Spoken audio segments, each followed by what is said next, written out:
Hey, to hide photos on the POCO F6 Pro, first of all, you will have to open your gallery. Next, you will have to click on Albums. And now click on the right upper corner on this three dots. Then click on the settings. And now you can find this option with View Hidden Albums. So now as you can see, it's empty, and all we have to do is just to simply create the new folder.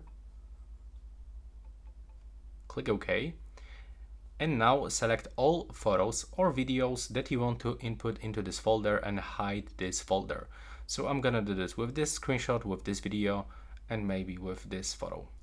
Now, if I select everything, I have to click on the right upper corner, and then I can select if I want to move these photos or I can copy them. So I want to hide them. I'm gonna choose move. Now I have to wait. And as you can see, I have to click and hold on this folder. And now I have to click on this icon, hide. Then click to hide album. And now if I want to find this album, I have to go here, go into the settings, and here there's the hidden album. And that's all for this video. Right now, please subscribe to my channel.